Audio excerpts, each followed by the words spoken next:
within the rings. And there was a healthy competition between Cassini and Huygens, and Huygens wasn't happy with the competition, but it drove both their discoveries and it pushed them forwards, you know, a bit of healthy competition. And the irony now is that the Cassini-Huygens spacecraft is coined after both of those astronomers, so they will both go down in history together with one of the most incredible partnerships in planetary science. So planetary exploration is a bit like the exploration of old, when humans used to take boats to far-flung places. They had to take everything they needed on the voyage. They didn't know what they were going to find when they got there. They didn't know how dangerous it was going to be. People would lose their lives in this exploration. And planetary science is very, very similar like that. Cassini was sent into space in the 1990s, and it remained orbiting around Saturn until 2017. Now, do you think if you drove your car from here to London and left it there for 20 years with the hope that it was running, let alone being stolen, you know, would it still be functioning today? And you know, I don't really think so. Whereas Cassini was incredible in its technology, considering it was the idea of Cassini and the technology was built in the 80s and 90s. Planetary science is relatively new in astronomy. The first planetary exploration started in the 1960s when the Russian probe Venera 1 was sent to Venus. It wasn't a successful mission, but a few years later in 1970, Venera 7 was the first planetary lander. So the first time human beings built something that landed on the surface of another planet within our solar system. It took 35 minutes of data, and then a few weeks later, another 23 minutes. So that was a success back then. And the Cassini mission just changed everything. For the people that were working on the Cassini-Huygens mission, it all started way more than 30 years ago when the mission was chosen to be funded. It took over 10 years for the engineering work to start, years to build, and then 7 years for Cassini to get from the Earth to Saturn when it went into orbit insertion in 2004. So from 2004 onwards, the mission was extended and extended. It was only supposed to last 4 years in the first instance, but it wasn't crashed into the atmosphere of Saturn until 2017. So it was orbiting around Saturn for almost 14 years, which is almost half of one Saturn year, because one Saturn year is 29 Earth years. So Cassini really represents an incredible human and technological achievement. It was complex, it was innovative, it used the spacecraft and its instruments in really clever ways, and it changed its agenda as it went along, and it paved the way for future missions and rewrote, or helped us rewrite, the textbooks about Saturn and the Saturn environment. And the people that were working on that from the beginning, it was a really emotional journey for them, because imagine 35 years of work on one spacecraft to see it being built, launched, and then all the data that was collected for it to be burnt up in the atmosphere of Saturn 35 years later. It's like having a child, and it was a really emotional journey for a lot of people. It was also an entirely international collaboration. 3 space agencies were involved, 19 different countries built bits of the hardware. The spacecraft carried 12 main instruments, the Huygens Probe carried 6 more, and scientists from 26 different nations participated in the investigations. And it was a really flagship mission. It was one of the largest, heaviest, and most expensive spacecrafts of its time to be built. Here you can see it at JPL, and there's people on the bottom there for scale. It was about the size of a double-decker bus. It had over 9 miles of cabling, 22,000 electrical connections. It was very smart. It could run for 10 weeks at a time without intervention from humans. It took about 9 hours to send all its data back to the Earth, with about a 90-minute delay. It had a 1 megapixel camera. It took pictures in black and white, but it also had colour filters to provide the natural colours or the false colour images that have astounded us ever since. And the Huygens Probe was equally impressive. It was primarily a European component of the spacecraft covered there in the multi-layer insulation, and you can see again how big it was. And Huygens broke its own record when it landed on the surface of Titan, Saturn's moon. It was a Guinness World Record breaking achievement for something built by human beings that landed on the moon of another planet.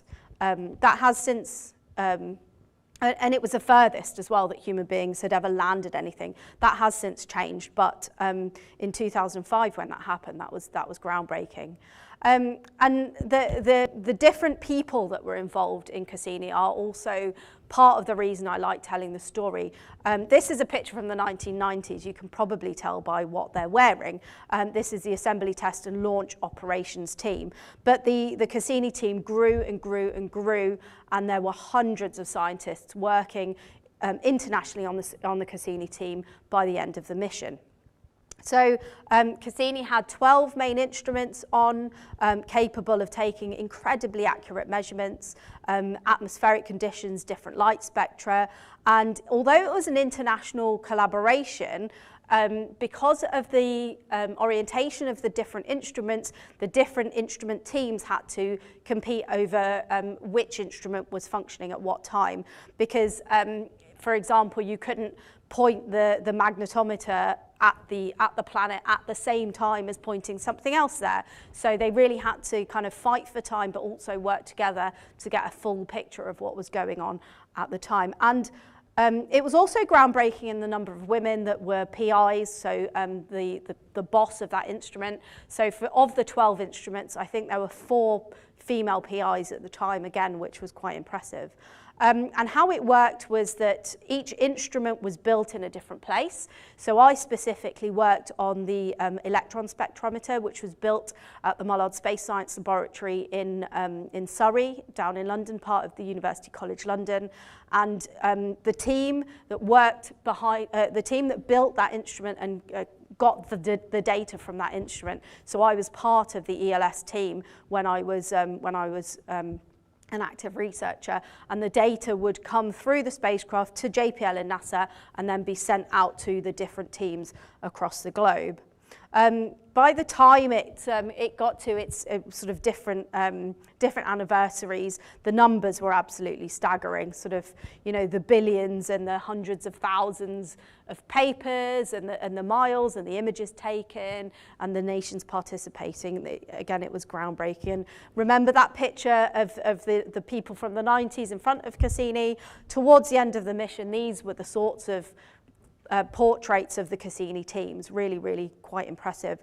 Over 250 scientists, 26 different nations, people who had worked on the Cassini, on this Cassini team all the way through for the last, you know, sort of since 1988 right through till 2017.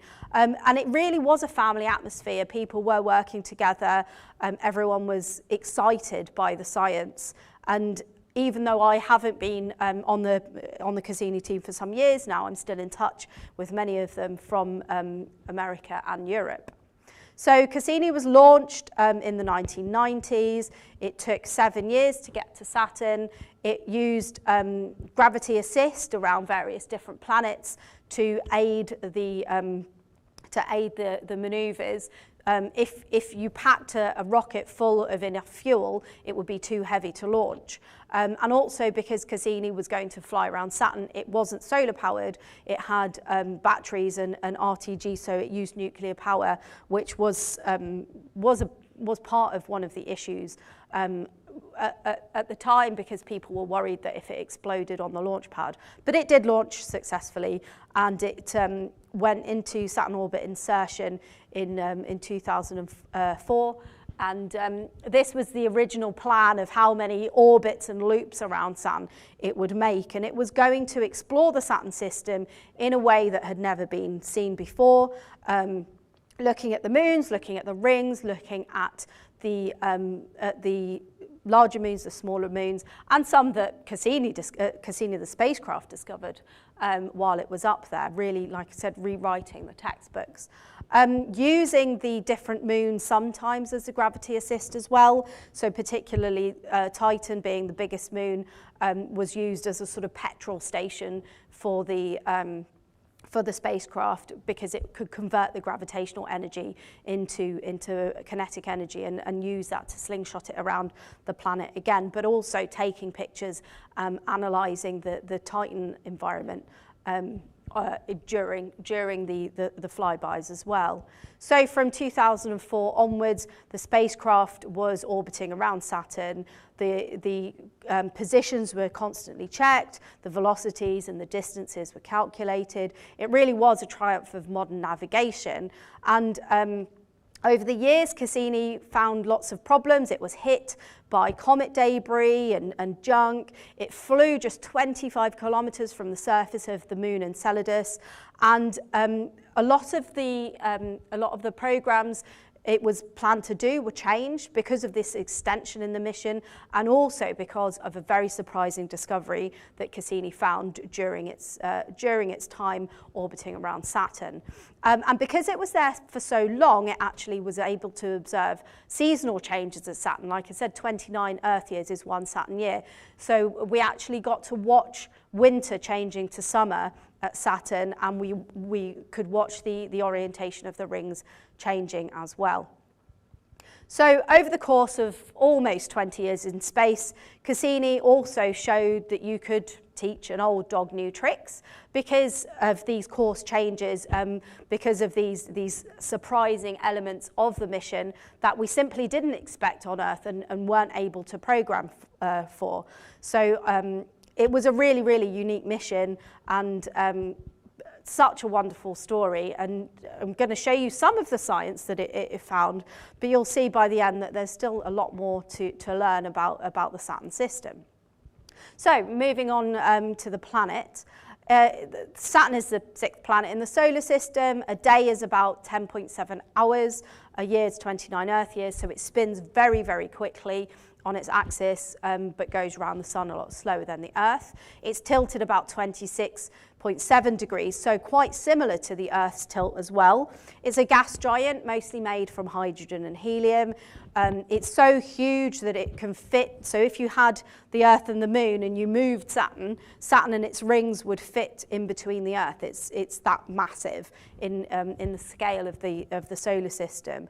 And because it's a gas giant, if you could find a big enough swimming pool or a bath, it's less dense than water. It would float in a bath. And it's a place of interest because of its rings, because of the moons, making it a bit like a mini solar system. So if we learn more about Saturn and its rings and its moons, maybe we can find out more about the Earth and the formation of our solar system as well. And over time during the mission, so many of the moons were discovered, so much about the rings and the planet and the moons were found. But on top of that, the images were incredible. They just blew you away. You know, again, a spacecraft that was built in the 1990s, sending back data from Saturn, but the images were quite incredible. This one just shows you the scale of the Earth to Saturn. It's not a real image because obviously Saturn and the Earth are not that close together. And Cassini was also able to help us understand some of the mysteries about Saturn. So things like the irregularity of a Saturn day. Now for the Earth, to measure how long a day is, it's quite simple because what you do is basically track how long it takes for one point of the Earth to make a full circle. Because Saturn's a gas giant, the poles and the equator of the planet move at slightly different rates. So the length of the day is irregular. On top of that, the magnetic field and the planet's tilt are exactly aligned, which can cause some confusing effects. So that was one of the mysteries that Cassini was able to help with, looking at the radio signals coming from the planet and measuring and helping us measure the length of a day on Saturn. And Saturn, like I said, is huge in relation to the Earth, about 21 Earth diameters across. Now, this is one of my favourite images from the Cassini mission. It was taken in 2013 when the sun was behind Saturn, so Saturn's effectively in an eclipse. But what you're seeing is the planet itself is in shadow, but you can see the reflection of the rings on the surface of the planet. And because the sun's behind the rings are being lit up in all their glory. And you can really see this gassy, dusty ring on the outside, the E ring, and I'll come back to that later because that's quite an important ring and the things that we found out about that ring during the mission. In this picture, you are also able to pick up some of the moons, and again, it kind of gives you a sense of scale of how big Saturn is in relation to its 50 or so, well, there's more than 50 moons. But another interesting thing in this image is, you might have spotted it if you've got good eyesight on the bottom right, is the Earth, and that's the Earth and the Moon as seen from Saturn. And this image was called the Day the Earth Smiled because there was a social media campaign for everyone to look up at the sky and smile and say cheese at the moment that Cassini was taking that image. Whether you did or not, I don't know, but the Day the Earth Smiled, one of my favourite images, and the E-ring, so we'll come back to that later. But yes, so we learnt a lot about the planet. Saturn is obviously famous for having rings, but it also has storms on the surface of the planet, a bit like Jupiter's Great Red Spot. And these storms were able to be tracked over a length of time because the spacecraft was there orbiting around Saturn for so long. So this particular storm lasted for just over 9 months. Between the end of 2010 and the beginning of and the end of 2011, and what Cassini could actually watch happen with that storm is that the beginning of the storm raced around the planet, and actually a bit like those snake games that you used to have, it caught up with itself, and the vortices of the storm merged together. And the clouds formed a tail that wrapped around the planet, and seeing things like that were things that we'd never witnessed before. And you can see it in different colours. And what was interesting about this storm particularly was that there was a massive release of energy, which created a really hot feature that lasted a couple of years on the surface of Saturn and cooled very slowly, all the time being watched by the spacecraft. And those kinds of things were really intriguing, because being able to watch those things happen in real time and try and work out where this energy is coming from. Is it from, is it coming from the internal mechanisms that are happening inside this massive gas giant? A lot of ethylene was given off, the origin of which is still a mystery, because on Earth, ethylene is made by natural and man-made sources. And, as much as we'd like to look for aliens in other places, those kinds of processes weren't typically observed on Saturn. And then there was the hexagon at the North Pole. Again, the Earth is just here for scale. So this hexagon, again, is kind of like a vortices or a storm at the North Pole. But because Saturn's a gas giant, there's no mountains or undulations or changes in a solid surface underneath. The wind and the weather patterns can form almost a perfect hexagon. And the winds rotate faster the closer you get to the North Pole.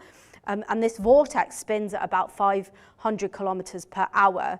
And is about 50 times larger than a typical hurricane on the Earth.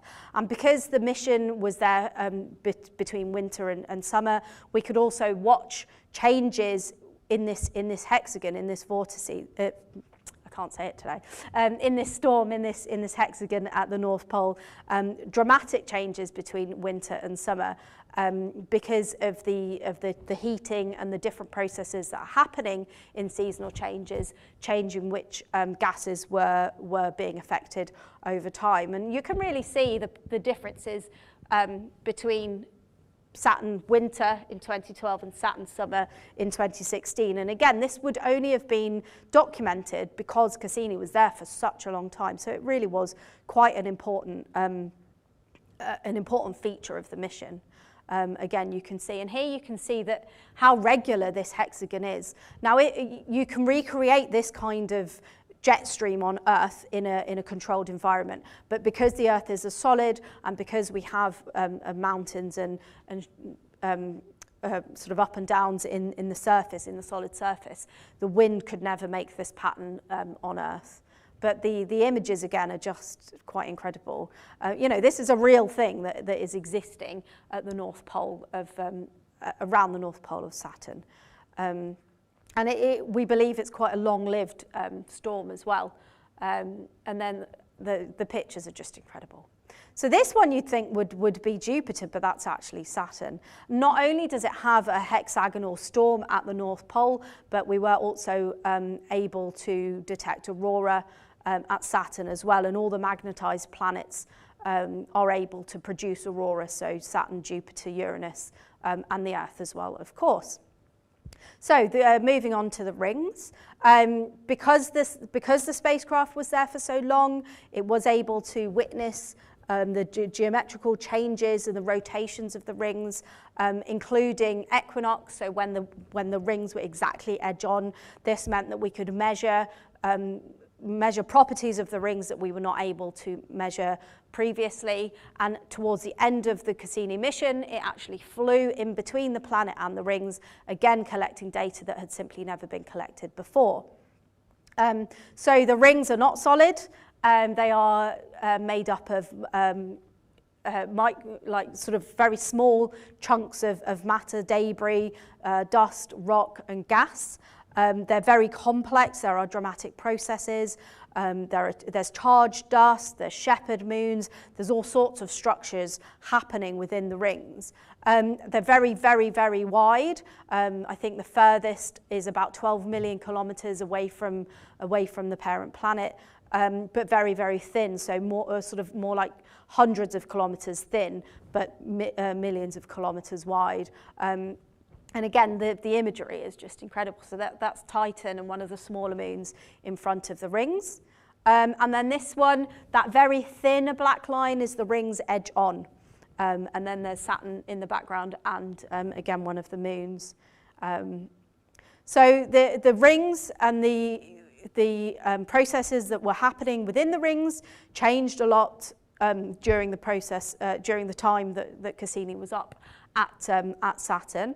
And so our knowledge changed about them a lot as well.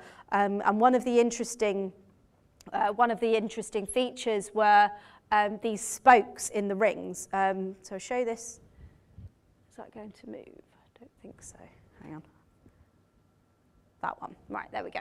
So, so hopefully you can see these dark features that are coming out from so the planet would be, will that play again? Yeah, the planet would be on that side, and then there's the rings, and you can see these dark features coming out. That was one of the mysteries of the rings. The spokes were seen by the Voyager mission in the 1980s, and they're called spokes because they're a bit like bicycle spokes coming out of a wheel. And what Cassini and the scientists that analysed the data were able to realise were that the spokes were created by dust-sized particles that were becoming electrostatically charged and then vaporizing into tiny clouds of plasma and causing these dark features across the surface of the rings. And if you listen to the radio signals that are coming from the rings, they actually sound like pops and cracks in the audio signals.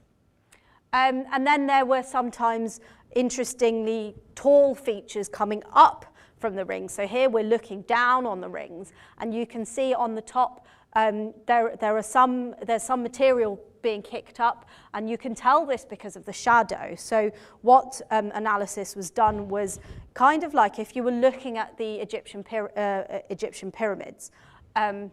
Looking down on the pyramids at different times of the day would mean that you would see different shadows. So a bit at noon, when the sun is high, directly above the pyramids, there'd be almost no shadow at all. But a few hours later, you would see a shadow, and you can use mathematics to work out the length of the shadow and therefore the height of the pyramids. And using the similar technique, the scientists were able to work out the depth of the rings, or this ring material that was being kicked up. And like I said, it was very, very small in relation to how wide the rings actually are. There are lots of things happening in the rings. One of the things we think is that some moons might have been formed within the rings.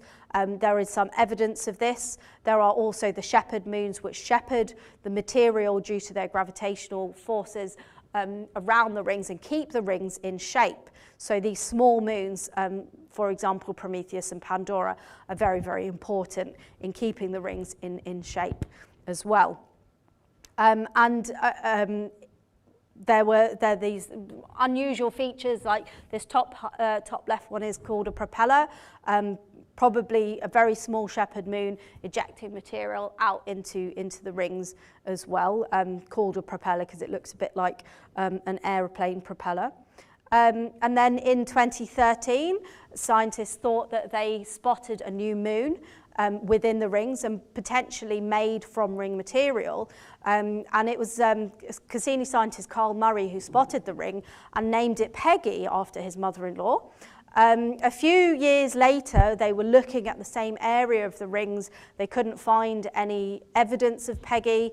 Hopefully that didn't translate to Peggy in real life and her life. But what it was showing that these different structures were transient and they could be lost, and the rings were changing over time as well. Some material filters down and settles on the surface of the planet. Some becomes electrically charged, like the spokes. The rings are shifting over time and they are unstable as well. And then the moons. So I know Saturn is the lord of the rings, but the moons were the area that really excited me. So many moons were discovered during the Cassini mission. There are over 50 named after Titans, giants, Greeks, Inuits, Romans. You would be forgiven for thinking the moons were all from different places in the solar system because they're so different. Sizes, compositions, structures, temperatures, appearances. But they are all there because of Saturn. And again, the images were quite impressive. This one's got the sun in the back, then Titan, and then Enceladus. So it's a bit, again, like an eclipse. This one is Titan and Rhea. This is kind of coming on to more like a family portrait. So Saturn with 5 of its larger moons. But you couldn't take a full family portrait because the furthest moon is 12 million kilometers from its parent planet. And whether Saturn is like a mum with millions of children, or it's like a grandparent with lots and lots of family members in one, we don't know. And these are all the moons from the closest to the furthest out. And I sometimes show this picture. This is a now relatively old family portrait of my family on my mum's side. My grandparents are sitting in the chairs, and then all of these people are related to each other because of the grandparents. And I kind of like to think of Saturn as my grandma, and then all the people that you see are like the moons. So we're all related because of that one person, but we're all very, very different. And I'm going to show you some of them now. So we have Pan and Atlas, some of the moons inside the rings. The top 2 pictures are real images. This bottom one is computer generated. But you can see that they look a bit like UFOs. And originally scientists thought that maybe the material that made these moons was very soft, kind of like a pizza dough, and was spinning so quickly that it was getting elongated at the equators and squashed at the North and South Pole. But actually what we think is happening is that as these moons go around, because they move within the ring material, they actually accrete and they gather ring material around their centres. And then there's these shepherd moons, so like Daphnis, only 8 kilometers wide, Pan as well. But these shepherd moons, even though they're very small, they're very important. They keep the ring material in place. They can also distort the ring material, a bit like a surfer on the waves. You can see the rings are kind of with these sort of wave formations because of the interaction between these shepherd moons and the rings as well. And again, some quite incredible images these the shepherd moons within the rings, really kicking up quite a lot of material. Tiny Daphnis is named after a shepherd, and Pan is named after the god of shepherds. And they stir ripples in the rings because of their gravitational effects, and live within these rings doing quite important jobs. Then we've got Prometheus, which is a shepherd moon in the F ring. It's extremely elongated, it's sort of potato-shaped. Looking at the craters on it, it appears to be an icy porous material, and it steals material from the F ring as well, causing this very strange appearance. And then there's Epimetheus and Janus, which are quite interesting because initially astronomers thought that they were two faces of the same moon. But over time, we realised that actually there's two moons, but they share an orbit, and they co-orbit. So they share their orbit, but they have slightly different semi-major axes. So they're slightly different distances away from Saturn. And one will be in front, and over time, the one that's behind will overtake it, and then it will keep going and keep going. And if you were on Saturn, because of the geometry, you would see horseshoe-shaped orbits of Epimetheus and Janus. And we believe this is a completely unique relationship in the solar system. So that's quite interesting. Mimas is the 20th largest moon in the solar system, not just at Saturn, named after, it's got the Herschel crater across the surface, named after William Herschel.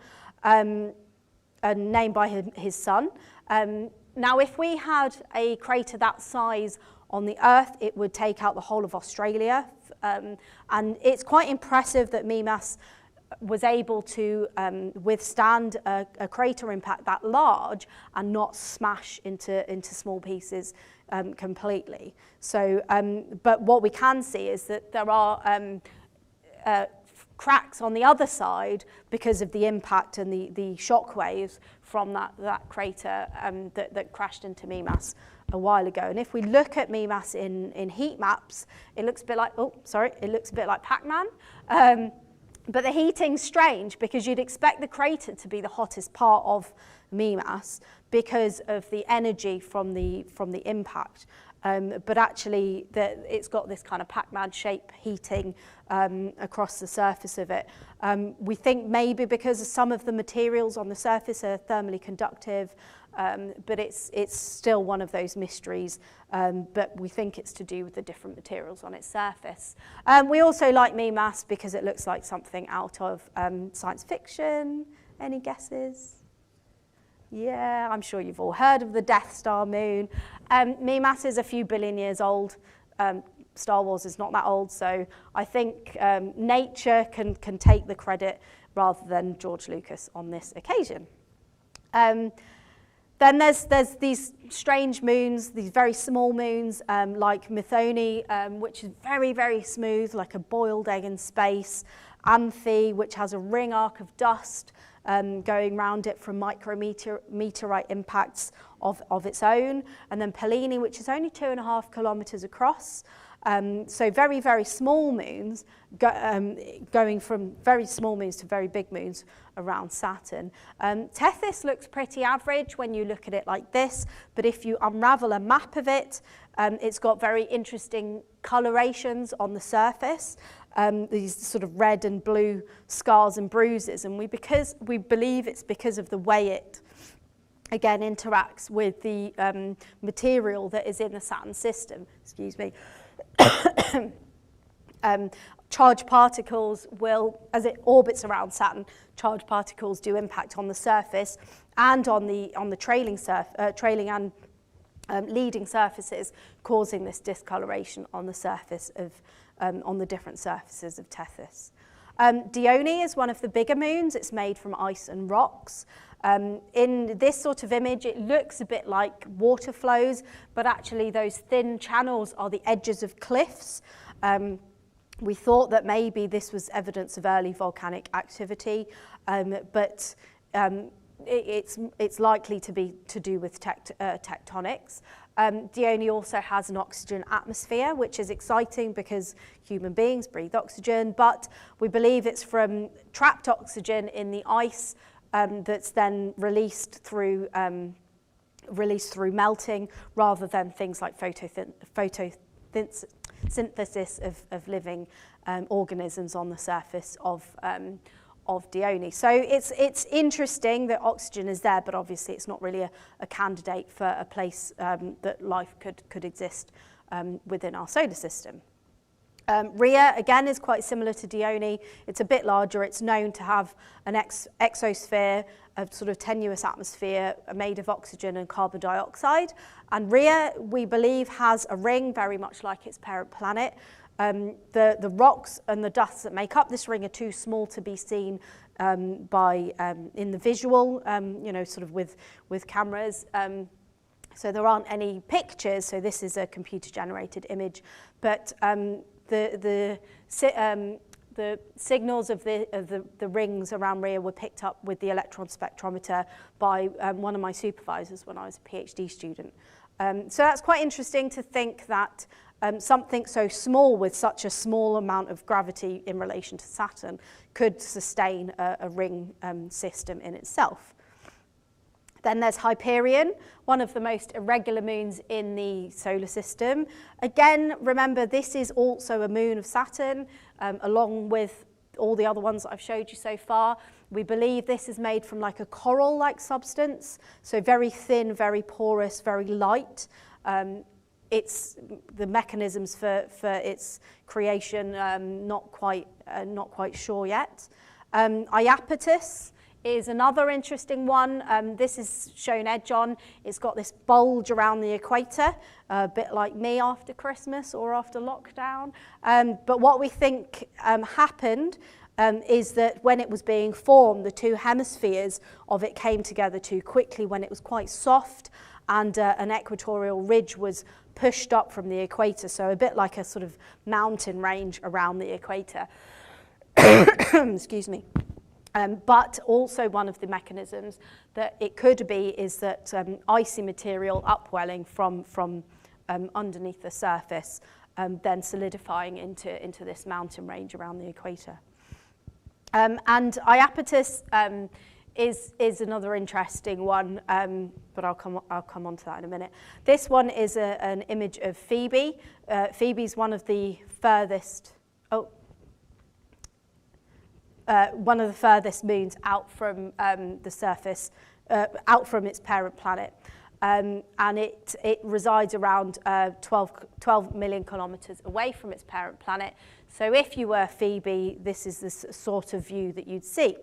Now, Iapetus goes through the orbit of Phoebe. It has a highly inclined orbit, and it is quite an interesting moon because it literally has a light side and a dark side. But what it is covered in strange material. So again, if you undo the surface map and look at it, it's literally got a dark side and a light side. And we believe this is dry ice, so pressurized carbon monoxide in its solid form. Sometimes it's called the Dalmatian moon as well because of the black and white spots.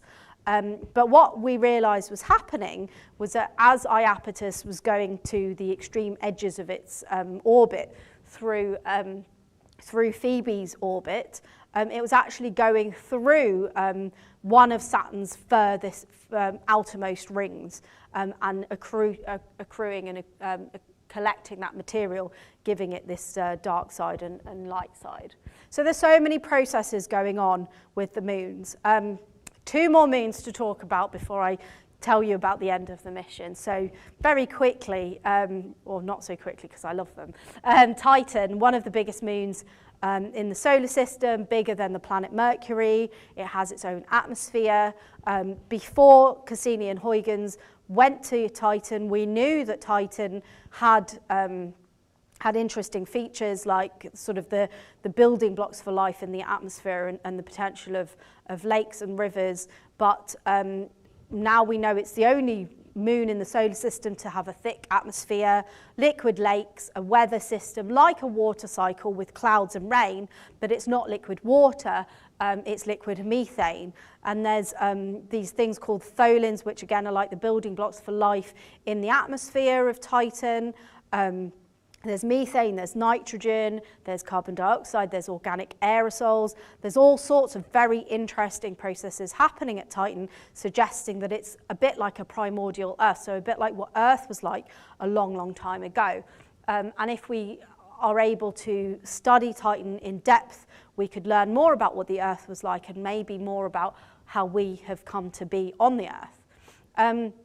So the Huygens probe had lots of trials and tribulations.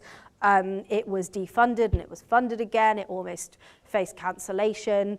When it went up with Cassini and it was separated from the spacecraft, there were some issues with the orientation, meaning that when it landed on Titan, it wasn't going to work, and that would have been absolutely awful.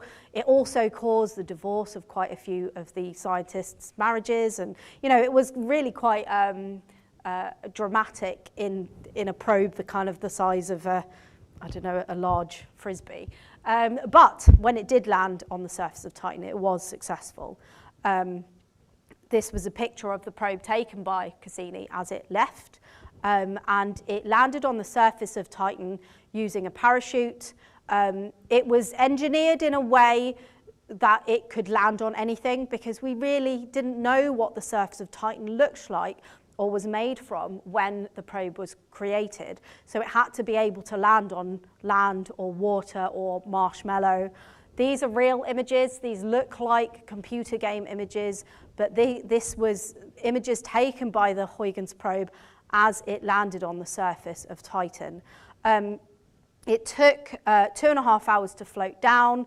It took 30 minutes of data from the surface.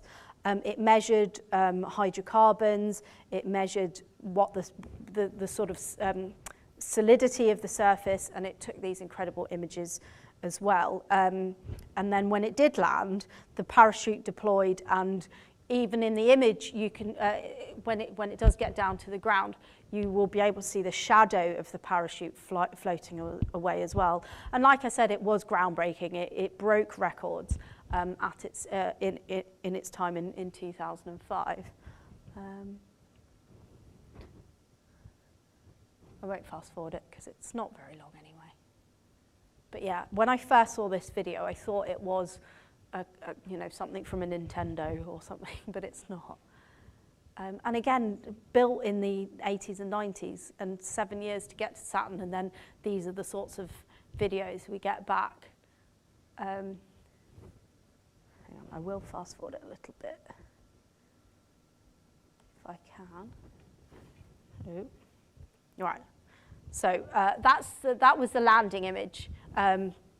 If there's time, I'll go back to the video because it's kind of cool when you do see the parachute, the shadow of the parachute. But you can find these videos on YouTube and things as well. But yes, absolutely incredible. Landing a probe on an alien moon, the first time human beings had ever done anything like that. The fact that it worked, the fact that it had British and European involvement. It was battery powered. It did everything it was supposed to. It made all kinds of news. Although this got it wrong, this article got it wrong because it said the Huygens project brought back rock samples from Saturn's moon. It wasn't a sample return, unfortunately. And this one likened the surface of Titan to creme brulee, so that kind of like hard, crispy layer and then kind of squishy underneath. Titan is incredible. What you're looking at here, these dark features across, are sand dunes, but the sand is made from polycarbonate, hydrocarbons and polycarbons, and gets statically charged with the wind, and so the sand dunes are kind of electrostatically formed so that they don't move. So sand dunes on Earth move all the time because of the wind, but these sand dunes on Titan, because they're statically charged, they wouldn't move, and they can grow to really, really tall measurements. Kind of like if you got a cat that jumped into a box of those packing pellets and, you know, came out covered in polystyrene, exactly like that, but mountains of sand on Titan. And then the rivers and the lakes, the liquid methane that was really quite an impressive finding on the surface of Titan. And again, because Saturn was there for so long, Cassini was there for so long, it was able to watch features on Titan change. So bits of rock break off and flow into these methane lakes, measuring the exact sort of sizes of the lakes and what they're made from, and these liquid hydrocarbons, the methane, and the clouds and the rivers and the lakes and rainstorms, even watching land drying after a methane rainstorm, and then the heating managing to dry it off as well. And so we think that around the equator, the lakes are more like kind of like a tropical marshland. The liquids are upwelling from the center of Titan. Rather than being due to rainfall, because of the temperatures and the processes, meaning that the liquid would be evaporated too quickly. So there is this cycle on Titan, like the water cycle, but for methane. And what that means also is that Titan would have rainbows on it. Potentially the only other place in the solar system that has rainbows because of sunlight through the rain, splitting up through the raindrops. But methane rainbows would not be as beautiful as water rainbows that we have on Earth. Titan also has massive volcanoes on it and huge depressions next to it. The volcanoes are probably cryovolcanoes, so very ice volcanoes, very, very tall, and the depressions can be very, very deep. We think potentially there's a hidden ocean, that there's rock and water ice on Titan as well. Some features were kind of magically appeared while we were there because of these seasonal changes. So this green gas was created because of the seasonal change between winter to summer. And again, if Cassini hadn't been there for so long, we wouldn't have seen things like this. So Titan is a really interesting place, particularly because of these kinds of ideas behind astrobiology and life on other places within our solar system. And we were able to map, because Cassini was able to map Titan quite well during its time. That was the last image of Titan that Cassini took. And plans are for future missions to Titan, maybe to splash about in the methane lakes, or to fly blimps and drones and things like that in the atmosphere, and really find out more about Titan as possible. Okay, so finally, moving on to my very favourite moon in the Saturn system, Enceladus. Enceladus is about the size of England, so it's quite small in relation to its parent planet.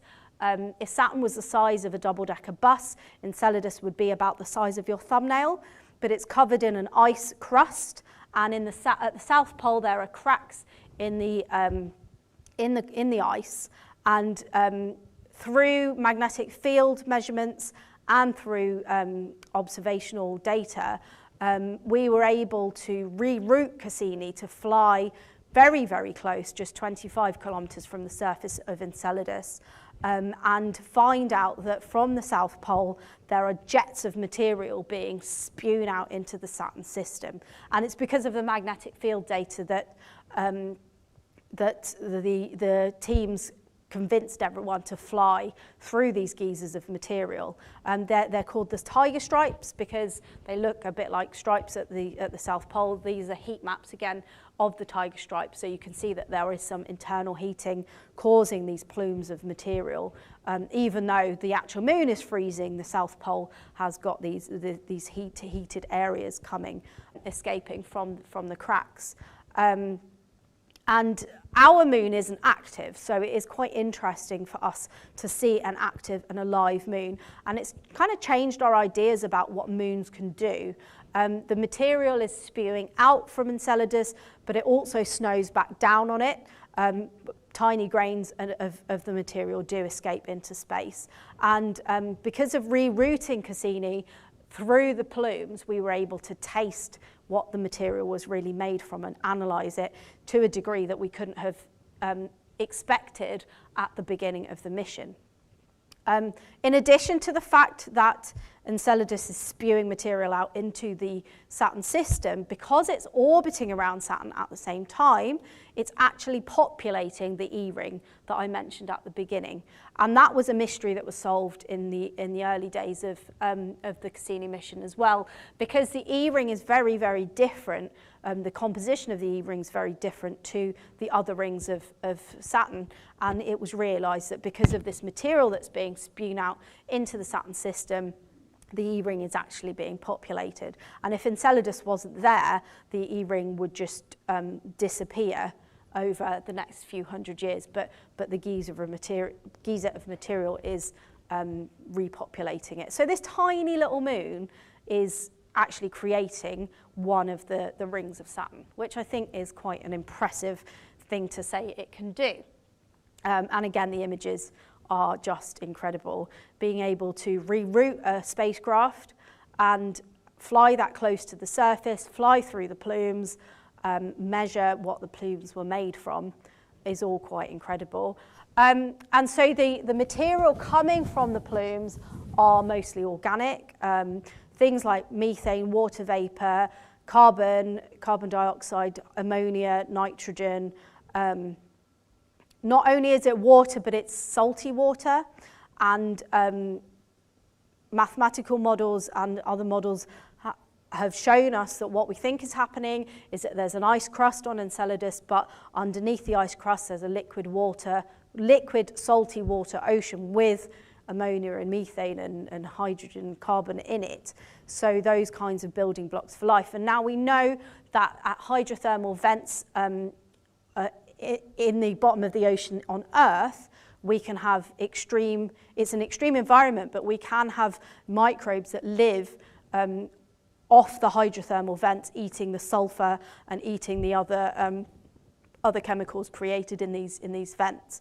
So if this can happen on Earth in these extreme environments, why can't we have microbes living in the salty water oceans of Enceladus?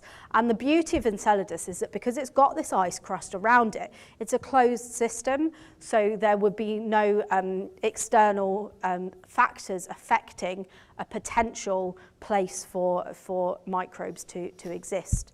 So maybe there's hydrothermal vents in these oceans of Enceladus, and maybe there's organic material, organic compounds being created because of microbial life. But we have to go back and check. Now, interestingly enough, a National Geographic drawing of Enceladus from 1981 rang quite true. You know, the actual images from the Cassini Huygens mission on the bottom right there. And William Herschel was quite important in all of this, because his telescope, which actually makes up the old logo of the Royal Astronomical Society where I work, this telescope was one of the ones that was used to detect Enceladus. And so when we had a Cassini team meeting, we met at the Royal Observatory Greenwich, which actually houses the tube from that telescope. So we all posed in, when was it, 2009, with that telescope tube. Our logo's changed now, so it doesn't have that on it, but it did. So because of rerouting Cassini through the plumes of Enceladus, eventually, and because of the mission being extended from 4 years to 8 to 9 to almost 14, eventually Cassini started to run out of fuel, and bits started to go wrong, and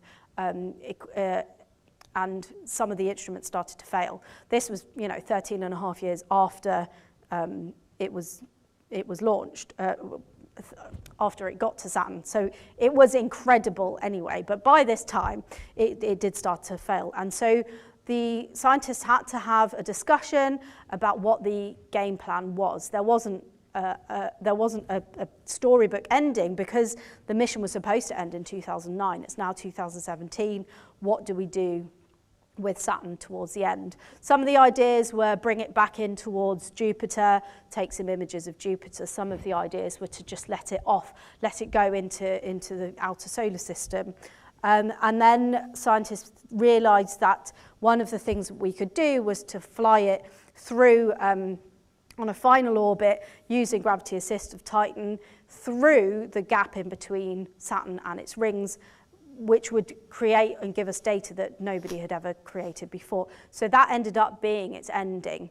And in September 2017, Cassini took its final orbit around and Saturn from the North Pole down to the equator, through the gap in between the rings and the planet itself, taking images all the way down. So these are some of the final images of the rings and the planet's surface. And what was interesting was that from observational ideas, we could tell that the gap in between the planet and the rings should be empty because it looks empty, but now we actually have the data to prove that. And this is electron data, but even in the radio data, it was noisy, and then it went through the gap in between the rings and the planet, and everything went quiet because there was literally nothing there. And so the information about that part of Saturn is still, the data from that is still being analysed. And then it was going to fall into the atmosphere of Saturn. These are some of the final images. And then what it did was fall into the atmosphere of Saturn, it turned round so that the high gain antenna, the dish, could point towards the Earth and send its final images back towards the Earth, and then it burnt up in Saturn's atmosphere. It was traveling at tens of thousands of miles per hour by that point. The fact that it turned, this is obviously computer images as well, but the fact that it actually turned at the last minute to send that last bit of data back to Earth, and remember there's a 90-minute delay, so we knew that Cassini was no more an hour and a half before the final bit of data came back. But if there was life on Saturn, looking up at the Saturn atmosphere, what an amazing shooting star to make a wish on, a spacecraft burning up in your atmosphere and sending the images back right until the very end. And for the people that were watching that final data, it was very much like a flat line of a heart monitor. The signal did dip off when Cassini died.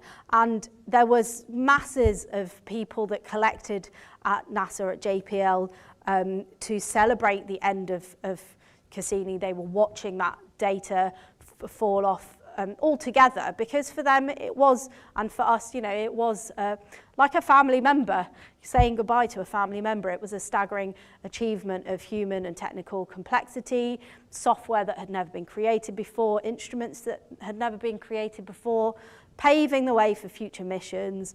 And even though it was technology, it had been personified.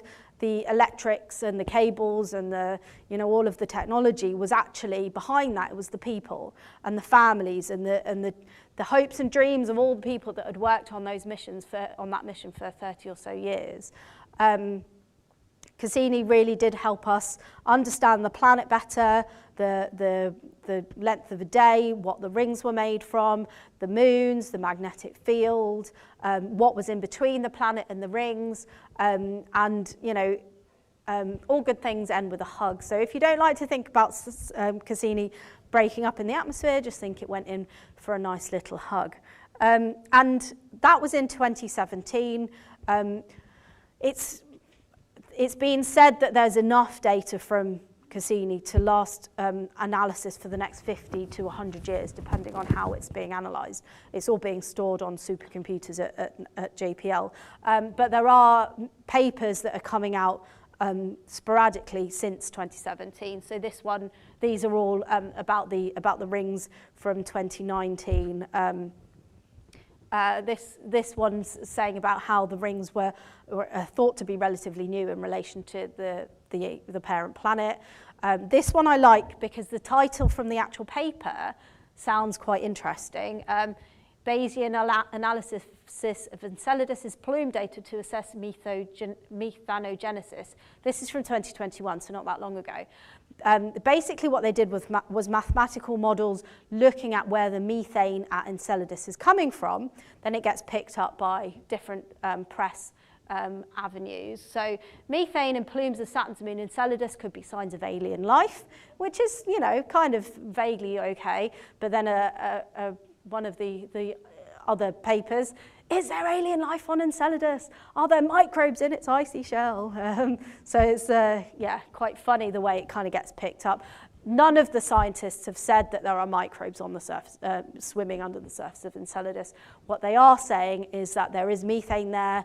Mathematical models have shown that the way that it's being created are not necessarily from, or could be from organic processes, but nobody's saying that there's life on Enceladus yet, except for me. I say that all the time. If you give me 50 quid, I'd put a bet on it, definitely. Not that I'm a betting kind of person. What's next? Well, there are no current plans to go back to Enceladus or Saturn, although I have mentioned some of those Titan missions that might happen.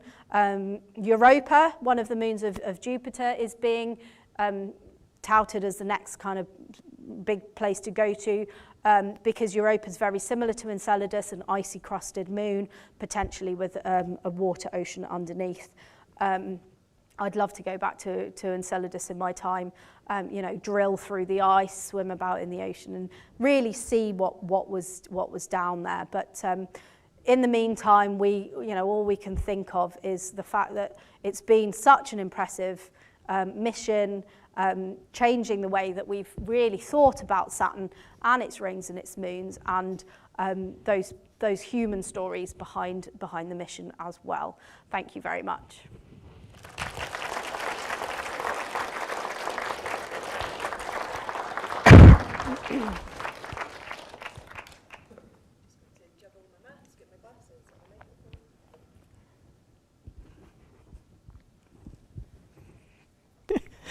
Thank you so much, Sheila. That was tremendous, and it really did remind me just how much I miss Cassini. I sat at my desk in 2017 and watched the loss of signal, and I'm not ashamed to say that I cried. Yeah.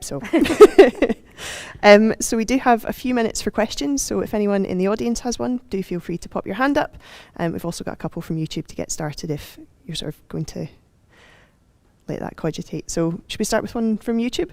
So Yuri Young has asked, if there is life on places like Enceladus or Titan, is it likely to be DNA based, and could an instrument test for DNA fit on a potential next probe? So I think the idea that the microbial life on somewhere like Enceladus would be more like the extremophiles that we have here. So microbial life, forgive me, but I'm not sure if that's DNA based. I'm assuming it would be. I think so. I'm not a biologist. I hold my hands up to that. We are astrobiologists on Earth are people that look at the biology of things on Earth and in extreme environments and work out if there could be analogous things on other places. So if, like I said, if we do have these extreme environments and extremophiles, so microbial life, managing to survive extreme environments on Earth, then we could look for similar things on other places. And I would assume that we'd use similar mechanisms for looking for those, but my knowledge is not quite there, sorry. That's okay. If you've got a question in the audience, do feel free just to pop your hand up. Yep, just down at the front. Yeah, first of all, I'm really gobsmacked by this information. Yeah, sorry, it was a bit of a whirlwind. But on Enceladus, if there was microbial life, wouldn't ultraviolet rays conspire against it? Because it's Earth's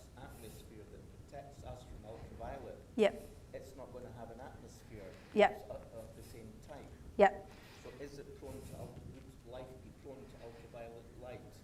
So I think the idea that two things: one, that Enceladus and Saturn are that much further away from the sun than the Earth is.